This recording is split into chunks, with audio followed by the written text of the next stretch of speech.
Welcome, everyone, and thank you for joining us for today for this important webinar on human trafficking and money laundering. My name is Mara Lee, and I'm part of the webinar team here at Neo4j. I'm joined by Kathryn O'Donnell, CEO and founder of Clovis Technologies, and Navneet Mathur, Senior Director of Global Solutions at Neo4j. A few housekeeping items before we get started. We invite you to submit any questions you have throughout the presentation using the Questions tab located at the top of your screen. We'll answer as many questions as possible at the end of today's session, and if we don't get to them all, someone from the Neo4j team will reach out to you directly. With that, I'll go ahead and hand it over to Kathy. Hi, thanks for that. This is Kathryn O'Donnell, and I am the CEO and co-founder of Clovis Technologies. I'd like to thank everyone for coming in today. This is a really important topic, and I'm very excited to speak about it. At Clovis Technologies, we work on anti-money laundering. So we help financial institutions across the globe implement more effective and more efficient money laundering programs using more modern techniques in data analysis. Now, for the past 20 years of my career, I've pretty much always been fighting the bad guys with math. So using data, using mathematical techniques in order to find bad guys while they're at, or where they're at. And one of the best projects I ever worked on, I got to lead a team to look specifically for human trafficking in financial data. And as a result of that, I'm here today to speak a little bit about human trafficking, how we looked at that data, how we discovered it. And then later on, Nav is going to talk a bit about what exactly money laundering is, some anti-money laundering regulations, some of the problems, and what Neo4j can do. All right, so if we jump right in, human trafficking has a definition. It's the use of force, fraud, or coercion to obtain labor or commercial sex acts. Now, there's 2 points about this I want to make. The first is that it's a hidden crime. It's very difficult to detect. From the people who have been victimized by human traffickers, the fear of those traffickers, the fear of law enforcement, and language barriers can stop them from trying to seek help. And unfortunately, it is all too common. It's all around us. So not only people being trafficked for sex acts, but also forced labor, so people working on fields or in industrial settings, and domestic servitude, so housekeepers, gardeners, nannies. And you may be asking, like, what can corporations do? What can we do in order to fight this? Because the fact is that traffickers keep up with technology.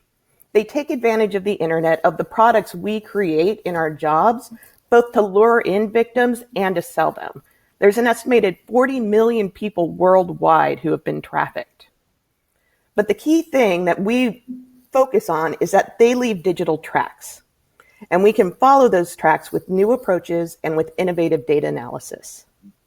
Now, to get started in tracking these people, on our project, we started with our expert stories. So we talked to law enforcement, and you can talk to people who have been victims of trafficking and find out, how does trafficking actually work? So with the law enforcement people we talked to, we just wanted to hear what they had done in the past and what they'd seen. So we heard stories like, in cash-based businesses, you don't want to travel with a lot of cash, so you make a lot of deposits.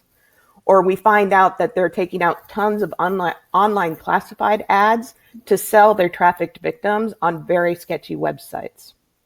We also found out about a guy who was renting multiple hotel rooms and cars, much more than one person can use, that were actually in close proximity to military bases. And we found out that in the US, traffickers buy victims from overseas, but they have to provide them with visas and with air tickets in order to get over here. So once we have these expert stories, we then want to distill those stories into relevant themes. And within a financial institution, that means themes that we can apply to the world of finance. So when people have a lot of cash and making a lot of deposits, we consider that high velocity deposit activity. Or we look for the excessive travel, hotel, and taxi, or unusual international transactions to bring their victims over. And then the spend on online classified advertising. Once we have these relevant themes, we then want to translate them into the data we have. So in a financial institution, as part of an anti-money laundering program, you want to say, is this a suspicious account? And from there, if we talk about high velocity deposits, we want to look at, say, bank deposits, so our bank data. For excessive travel, hotel, or taxi, we look at credit card transactions, which carry some of that information with them. For unusual international activity, we can look at the geolocations of where people are making transactions or where they are traveling. For spend on online classifieds, that as well is being done through credit card transactions. Now, normally when I talk about human trafficking at this point, I get two major reactions. And the first is like, wait, banks actually care about this? We think banks just care about money and having as many transactions as possible. And the second reaction is, okay, sounds great. What methods can we use on our data in order to track these people? And for that, I'm going to pass you over to Nav, who's going to deep dive into both of those topics. Yeah, hi, I'm Navneet Mathur, and I'm Senior Director of Global Solutions at Neo4j. So what that means is that my team builds business solutions to kind of show off what Neo4j, the database, and associated products can do in the context of business. And so, as Kathy mentioned, the human trafficking and the need to launder money to enable that. So if we zoom out from that and talk about anti-money laundering, there's a lot of unscrupulous characters who want to launder money, and for a whole host of reasons. And this is used to fund illicit activities, and in turn, as they get this money, they want to clean this money so that they can be then pump this into the regular economy, and that is what is known as the process of cleaning these illegally obtained profits, and so it's extremely difficult to then start tracking these transactions, which appear to be legitimate transactions in the regular economy, and what is the source of that of those funds, and that's what Neo4j helps track in this sea of data, and so there are lots of different AML laws in different jurisdictions. So the US, for example, has the BSA, the Bank Secrecy Act. The G7 promulgated the Financial Action Task Force set of recommendations. The EU has its own set of directives, the latest one being the fourth directive, so it's known as AMLD4, and the UN has a bunch of things as well. So there's a lot of regulation in this area. And there are also very serious penalties if you are lack the controls, if you don't promulgate the controls within your organization to track money laundering.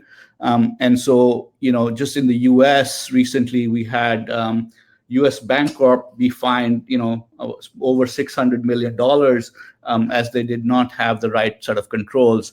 Here are some other examples in the UK of a casino operator being fined because they didn't have controls. It came to light when a single customer was able to basically deposit over $750,000 in their account over a period of time with gradual sums of money, and that's a form of laundering, and they were fined as well. An Indian bank was also fined in the UK for having lax controls. So these were smaller fines, but then if you look at HSBC, they were fined a whopping $1.9 billion for penalties of not having the right set of controls. And we've seen a lot of cases with the Nordic banks lately getting into trouble for anti-money laundering some of the Russian illegal money through their banks. So, the scale is so enormous that it's estimated that it impacts about 5% of global GDP, which is about, almost $2 trillion. And here are some other examples. So, the German Federal Ministry of Finance estimated that about 100 billion is being generated in Germany through money laundering. The big issue here is that there are lots of false positives. So as I mentioned, that these transactions lurk in the context of a lot of normal transactions. They appear normal to most people by itself. And so it's very difficult to weed them out. And so it results in a lot of false positives, which is problematic for companies because it wastes a lot of resources to look at each and every transaction and then realize that it's a regular transaction. So it makes detection even that much harder. So here are the different areas or pillars of AML that a corporation needs to monitor. So there are obviously a lot of AML policies and processes that get informed by all of these regulations. So these are corporate policies that need to be followed. These regulations have a know your customer initiative. So it's a customer 360 or understanding different aspects of your customer relationship and who the customer is, checking on their identity. Similarly, the BSA enforces a customer due diligence or enhanced due diligence, which is also another way to identify the customer, and look at their credentials, and there's a risk evaluation that needs to be done against each customer. Then you have, the transaction monitoring aspects, which and the risk evaluation as well. That covers not only the transactions but also the customer, the risk value of a customer. And then, of course, there's a lot of reporting and compliance to support all of these compliance initiatives from different supervising agencies, and then supervision and monitoring of the corporate task force. There's also typically a compliance officer assigned for AML at these large financial companies. So the crooks, have gotten very, very sophisticated over time. They're using the latest technology to launder the money. They understand all the different regulations as well, and what are the gaps in these regulations. So, Gartner has very famously said in 2015, so a few years ago, that traditional technology is not adequate to keep up with these criminal trends. You need newer technologies like Neo4j Graph to handle such type of connected data. And so the reason for that is when you have a sea of transactions and each transaction sort of exhibits normal behavior, the only way to sort of track these transactions and investigate them is if they appear outside the normal band. So with traditional technologies, you're not able to really understand the connectedness of one transaction with another transaction that appear to be normal. You were basically investigating things that are out of that normal band. And so that results in a lot of high false positives. The poor data quality can hinder investigations. It's harder to spot patterns of behavior, and especially money laundering rings, which operate in collusion with one another. And when you look at their total set of transactions, then you can see the fraud. But otherwise, each transaction itself is not indicative of fraud. And so when you start to look at connected analysis, then you start to see patterns in the data. So within the normal band itself, you can connect these transactions together through, like, for example, with fraud rings, you can find people who are living at the same address. You might find people who share a social security number, for instance, who share a bank account, and these are connection points that connect, one transaction with another transaction, and so on. And so this is all sort of ways in which you can track anti-money laundering. And so that reduces, if you start looking at these patterns, and within a visualization layer as well, start visualizing these patterns, you can find fewer. You can basically eliminate the false positives. You have the full data context instead of the discrete points that you would look at otherwise. You can do better entity resolution and find these patterns and spot this suspicious behavior.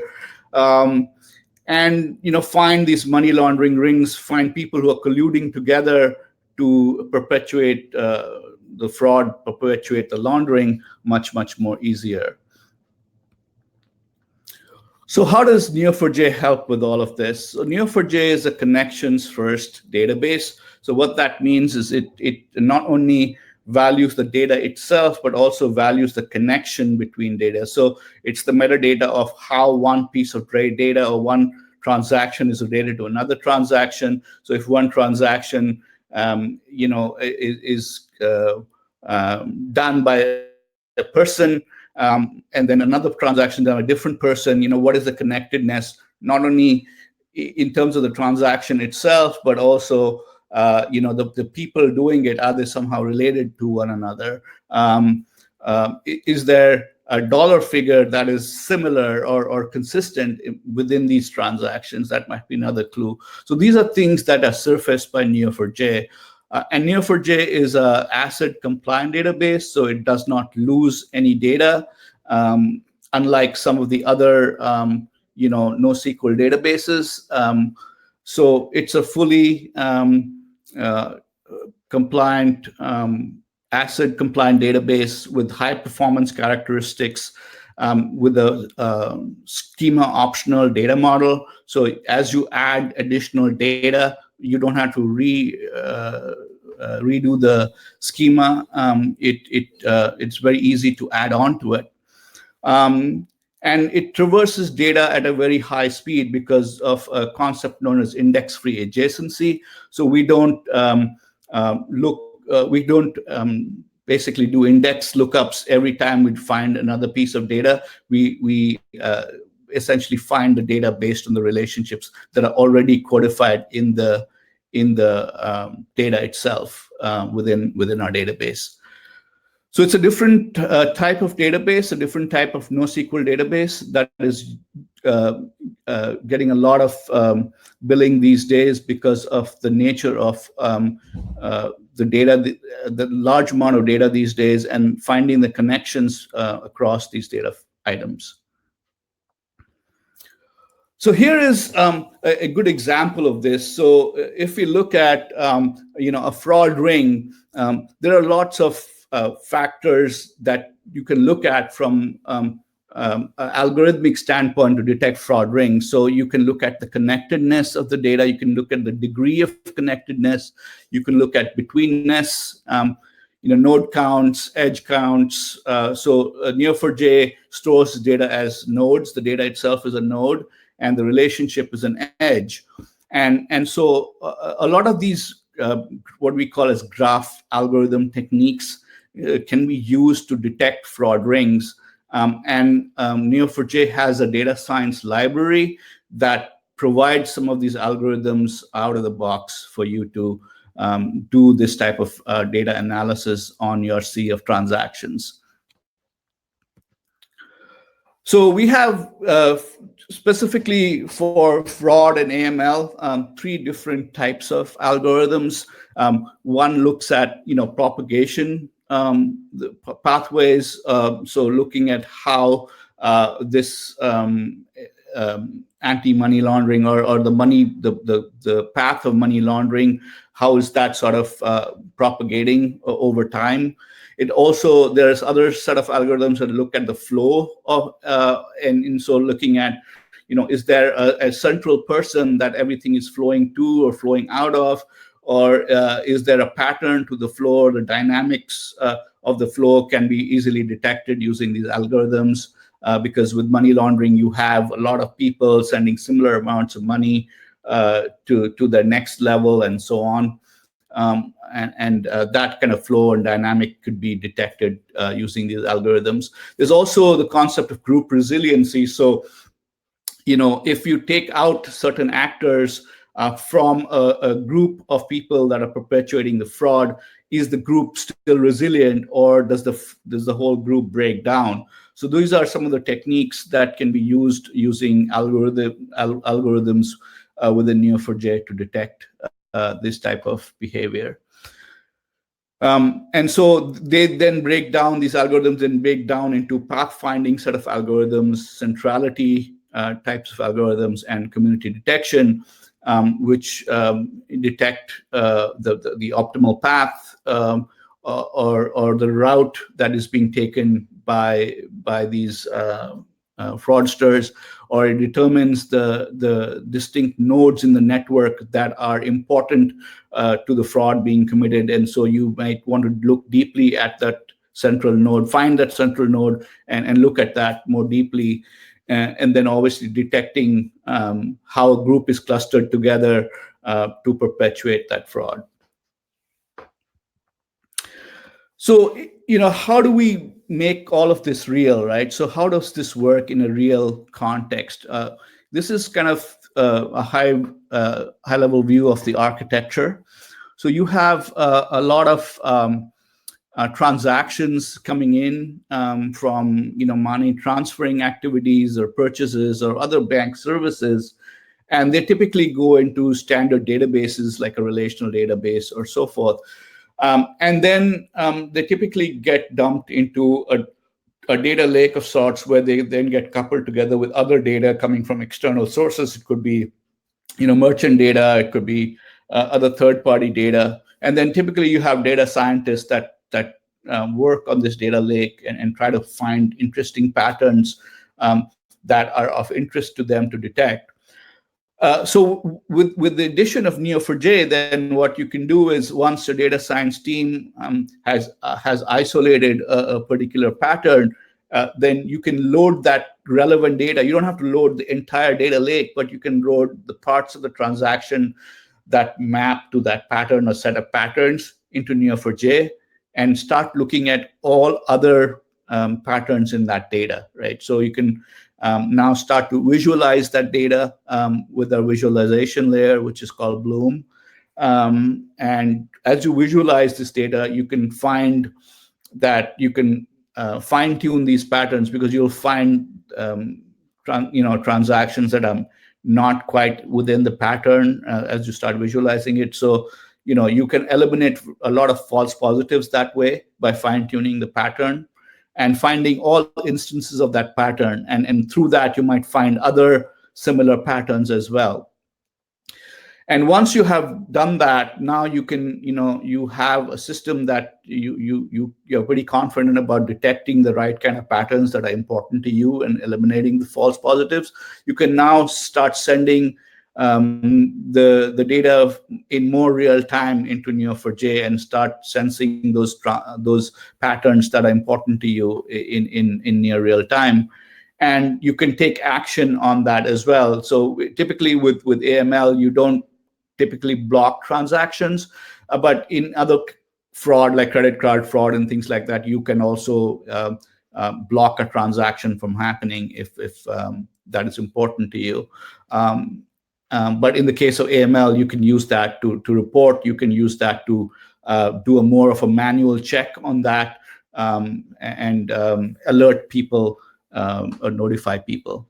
So that's typically how, at a high level, Neo4j fits into a large banking scenario, if you will, to detect AML. And If you look at some of the customers or results with Neo4j, we are working with a firm called Kerberos, which is pretty large in the whole compliance management area. It built its RegTech solution on Neo4j, where it's mapping 150,000 people, companies, and documents, and about 750,000 relationships across all of those entities, and offers a graph-based compliance solution for high-risk industries like gambling, so that these customers can use this solution to detect money laundering. ICIJ is the International Consortium of Investigative Journalists, and these guys cracked the Panama Papers, and they use Neo4j for that. I think a lot of you would be familiar with that. If you need to know more, we have a lot of this information on our website as well.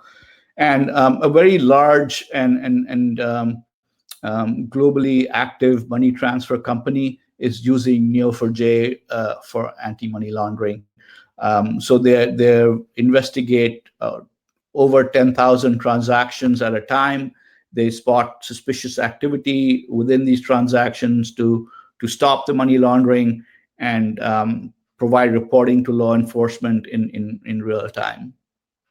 And they truly consider the use of Neo4j for AML their competitive edge. So with that, I'll turn it over back to Marilee. Oh, thank you, Nav. And thank you, Kathy, for illustrating how graph technology can be used to identify patterns of trafficking and laundering. It's important stuff to be working on. Before we jump into questions, I just wanted to say a few things about human trafficking. As most of you know, January is National Human Trafficking Awareness Month. And to reiterate what Kathy stated early on in the presentation, the International Labor Organization estimates that some 40 million people are trafficked worldwide, with 71% of that number being women and girls. But what are some of the other numbers behind human trafficking? Let's take a look at that. 25% are under the age of 18. So if there's 40 million, that's about 10 million young people, children being trafficked each year. And what are they trafficked for? 54% sexual exploitation, 38% forced labor, construction, agriculture, domestic servitude, as Kathy mentioned. Then there's another 8% that's for other purposes, including organ trafficking. And it's estimated that every year, traffickers make $150 billion profit from the trade. But what can you do? Beyond a corporation, what can you do as a person? If you see something, say something, but don't ever attempt to confront a suspected trafficker directly or alert a victim to your suspicions. Contact the authorities. And the authorities could be someone at an airport. It could be someone at a hotel, but don't ever approach directly. And if you want more information about this, and if you do believe that someone is a victim of trafficking, you can contact the federal law enforcement. The number is there. You can submit a tip on a hotline. Again, you'll see that information on the screen. And if you know someone who you think might be a victim of trafficking, you can provide them with this number, 888-373-7888, or they can text HELP to 2333-733. But just be aware, it's happening everywhere. Our cities, our suburbs, rural areas, and just keep your eyes open, With that, I will hand it back to Nav for questions. Nav, go ahead. Yeah, I think there's a few people asking if there will be slides or recording provided. Yes, absolutely. We will be sending it out shortly after this webinar is over. So it will come to your email, and so you can go from there and review it. Again, there is another sort of trying to see here. There's another question around, has tracking human trafficking gotten more difficult with the rise of cryptocurrency. I'll take my shot at this, and then Kathy, if you want to add on to it.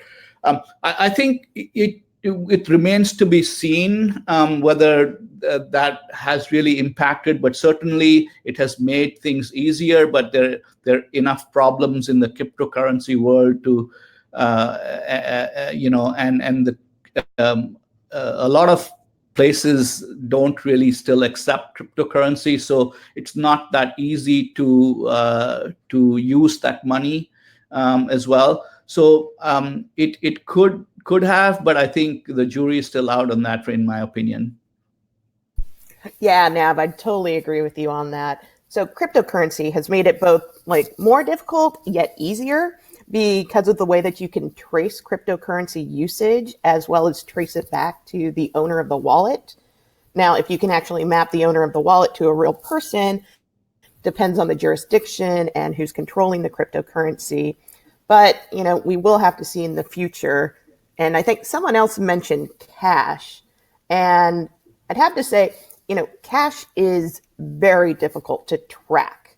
But right now, with the way many of us live, having cash can be difficult to spend.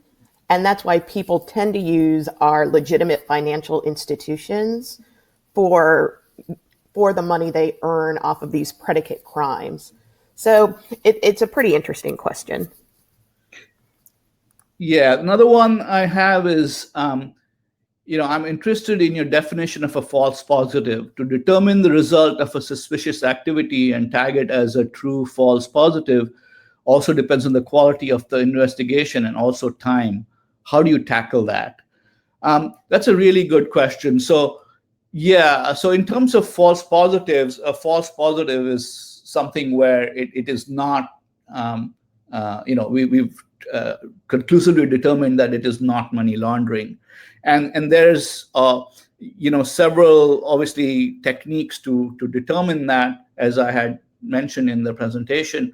But yes, it absolutely depends on how good are those techniques that you have used. So it depends on the investigation, as you suggest. And so if you have a good set of investigative techniques, then you can truly detect that. If you don't, you might call something a false positive, and it's not. It is actually not a false positive, but it is a positive for money laundering. So yes, it does depend on the investigation, but Neo4j can really help you with that process, because Neo4j can run these algorithms which are proven detectors of such things, but obviously it does depend on the quality of your data then as well. So as long as the quality of your data is good, and you're running these algorithms in the right manner, you can truly detect these false positives and eliminate them. Nav, I'm so happy that you. Oh, go ahead. I was just going to say we're running over a bit, but we have time for about one more question.